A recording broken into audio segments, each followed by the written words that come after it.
Good morning, collective. Happy Saging of the Soul Sunday. I hope all of you are doing well. I'm doing laundry. Talking about getting out of routines. Boy, I need to get out of this routine. Have to wash the work shirts, so we're here. And I have a couple decks. I was going to pull some decks. And so, but Spirit, the universe laid on my heart that I need to talk about something because it may help somebody else. Lucky you. And this is about when people try to reconnect with you and it challenges, and I'm going to keep this on me. This is what's happened recently, and I will actually attach the screenshot of the conversation and scratch their names out. Most of the people who watch me don't know who my mother's wife is at. My mother, this December would be 2 years she's passed away. I was homeless in a completely different city when she got sick and I couldn't get back to the city. But she recently reached out to me, and it was a challenge because this woman also raised me since 6th grade. Her and my mother had been together for almost about 30 years, and I considered her my second mother. So the love there was pretty intense. And when my mother was sick, my niece reached out to me. And then when my mother passed, my niece told me, and I have all these screenshots too, but my niece, reached out and said, Mom, your grandma passed, her grandmother.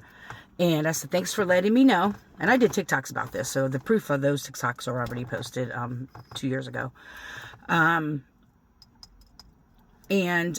I said, thanks for letting me know because no one's kept me in the loop. And her response was, well, nobody has your phone number. You have everybody blocked on Facebook, which I didn't. I didn't have people blocked. I just wasn't friends with them. And I said, well, my phone number hasn't changed. And I spoke to my sister, Shannon.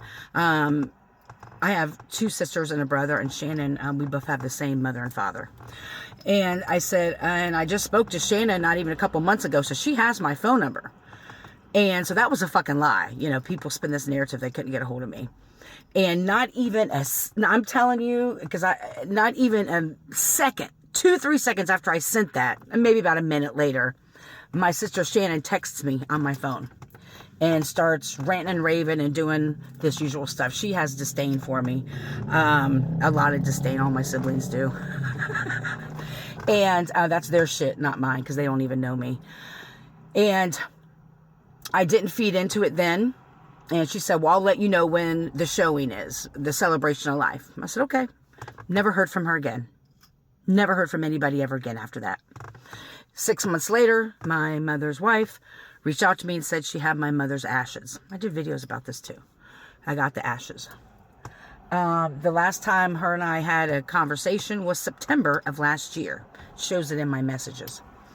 Well, she reached out to me earlier this week and wanted to know if I wanted to get together for a visit and coffee. And I struggled with it because I can't and I refuse and I won't be around anybody. I don't care what my relationship is with them or was with them, for people who don't take accountability for the fuck shit they've done to me and the narrative they spun. Because by keeping me away from my mom showing it fit the narrative, we don't know where Anne-Marie's at. She's probably on drugs or doing something. We haven't heard from her. We don't know anything, blah, blah, blah. Okay. Let that be the fucking reason. So I was conflicted about it. And I was at work when I got this message, and I talked to Cam, my coworker, about it a little bit. He doesn't know the history too much, but I was so torn about how to respond because part of me felt obligated because of the history, but my intuition, my growth and my healing have taught me that when people are removed out of our lives, it's for a fucking reason and not to go back, right? Because it would put me back into the old timelines of people gaslighting me, telling me I was crazy, not wanting to have open dialogue and honest, true conversations about the money involved and the fuck shit they did to me. And so I responded the best way I knew how, which I thought was an amazing response. It wasn't the response I usually would give the last couple, well, I'd say 5 years ago. And of course, I'll show you the conversation. And then she responded something. The old Anne-Marie would have been hurt. And I remember I went and just opened shelter and got an amazing hug from Shelly and Sarah. And of course, they always remind me how much I've come, how far I've come, all the growth, and that it's not worth going back to and not to even respond to it. And I had to sit with it for some time because her response to me being, you'll see, my response was pretty damn good compared to where it could have been a couple years ago. I don't explain anything. People know what they do to you. People know what they fucking do. And then she tried to project anger onto me, and then called me a martyr. And I was like, I'm not giving this any more of my energy. And it was hard because that day when it happened, my drum was ready. I haven't talked about this. It broke my heart. My drum had got damaged in my move, and it took me some time to save money to get it fixed. But I finally got it fixed, and I won the person who made the drum for me that I bought it from to fix it. So I got that. So I was on my way to pick the drum up, and then. Where did I go? I washed the car. I had to go to the store. I had to run a few errands. And throughout that whole time, I was really contemplating. And I was like, Spirit. And I was in tears. Because people who know me know I'm okay being by myself. I'm okay rolling with just me and my cats. I got no problem with it. However, I do know that the universe is bringing me in the right individuals. And that takes time. And it takes a certain level of growth and healing. And I have to remain at a certain level vibrationally and energetically to attract alike, right? To attract what I'm seeking. And I have to be what I'm seeking. And so throughout this whole time, I was asking Spirit, like, Spirit, please, am I making the right decision by not responding, by not going? Because this is someone that I loved, but this is also someone who did some pretty horrific things. And because I am who I am, I always pray for those who've come against me. That's in general, everybody, my family, the community, spiritual community, people I studied under, old friends. I still pray for those who stole from me, lied on me, did all kinds of foul shit, got business in my name, stole my money, all that shit. I still pray for them, mainly because I know they couldn't overcome what they threw at me.